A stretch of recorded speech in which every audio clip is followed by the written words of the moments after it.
Okay, guys, I'm here for another retro review. Uh, I'm going to have one of these up every week while we are stuck in our house, in our homes, because it's not like I have anything else to do. So, as I said in my No More 2005 review, the subject of this week's retro review is WCW Hog Wild 1996. Now, this is the event that did become Road Wild, and I believe it became Road Wild due to a lawsuit that Harley Davidson had against WCW. I could be wrong on that, of course, but anyway, it took place on August 10th, 1996, from the Sturgis Motorcycle Rally in Sturgis, South Dakota. This is one of those events that WCW did that had zero gate, much like Bash at the Beach 95, which had a zero gate because it was outdoors on a public beach. This is an 8-match card, so it's a 40-star maximum that it can obtain. We open with the WCW Cruiserweight Championship match, Rey Mysterio Jr. versus the Ultimate Dragon. A 3.5-star match. Ray and Dragon had some really good matches with each other, and this one's not no different. There's a thing where Ray goes outside of the ring and jumps, where Dragon's outside, Ray jumps out of the ring that's elevated and hits Dragon, and then Ray wins with a Hurricane Run, a Frankensteiner off the top rope. So yeah, 3.5 stars. Good opener. So then we get Eyestrain versus Scott Norton, which is pretty much what you would expect from Eyestrain and Scott Norton. A very hard-hitting big guy match between two former partners who were fire and ice. Eyestrain has an injured shoulder, at least in the story of the match. Norton works over it, and he wins by ref stoppage. So 1-star match. These two had a rematch of Fall Brawl 96, which I will get to sometime, but yeah. So then we get a battle of the bikes. The winner of this gets to destroy the loser's motorcycle. As it's Medusa versus Bull Nakano. So Medusa still doesn't escape what she was doing in the WWE, which was facing all her Japanese buddies from Japan. Because exclusively, that's what Medusa did. Outside of one match with Luna Vachon, she was working predominantly with Akira Hokuto and some of the Japanese women.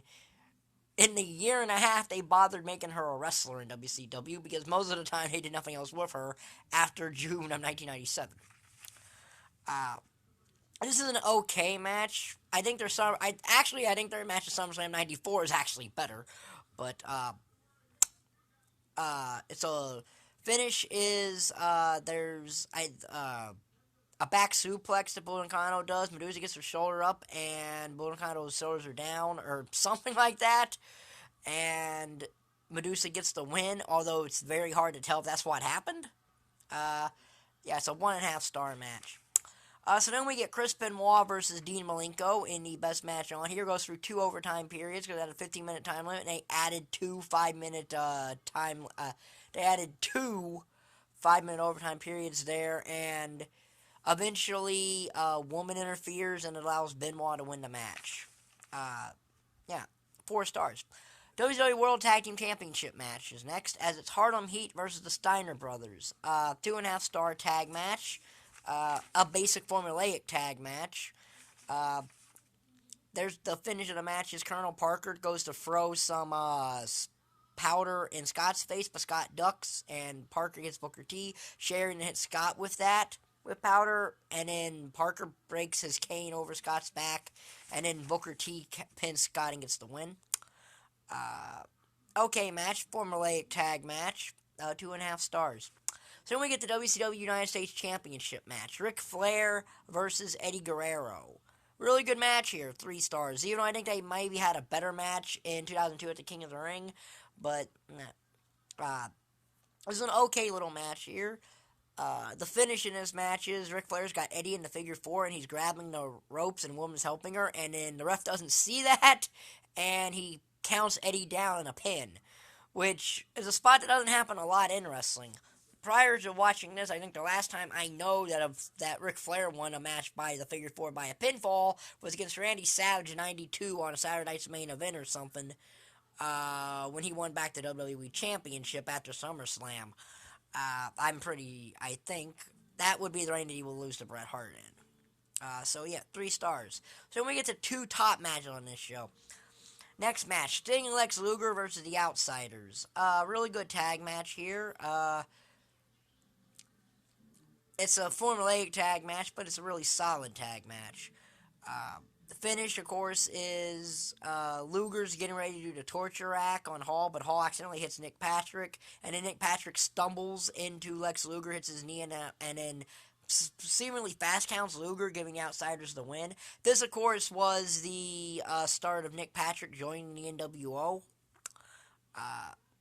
which was an interesting idea that they had their own referee, but it is what it is. This is when the NWO angle was really interesting because it was only ex-WWE guys, and they started adding half of WCW's roster into it. Yeah. But anyway, yeah, 3 stars. So then we get the WCW World Heavyweight Championship match. This is the Giant versus Hollywood Hawk Hogan.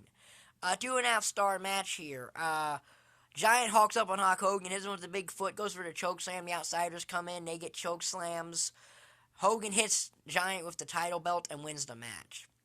So yeah, Hawk Hogan, for once, was the right guy to win the match. Yeah, that's weird, isn't it? But, you know, to solidify the NWO angle being a thing, Hogan had to win the WCW Championship here. As did the Outsiders when they won the tag titles, because it makes it more believable. So, yes, Hogan was the right guy to win this match. Hard to believe. And then, to set up a match with Ric Flair, Clash of Champions, that I guess was already booked, Hogan beats up the Booty Man, who's out there on Hogan's birthday and all that. Yeah. So yeah, this got a total of 21 stars out of its 40, so that makes it a B minus a C show. It makes it a C show, a straight line C. But that'll also be in the description. This will be in the Retro Wrestling Review playlist. My next Retro Review will be up sometime either next Wednesday or next Thursday. Probably next Thursday, but I'll see. It'll be one of those 2 days. I don't know what it'll be yet. I have no idea what it'll be yet, though. I don't generally plan these. But if you like this video, like button is down there, subscribe button is down there. And thank you for watching. Bye.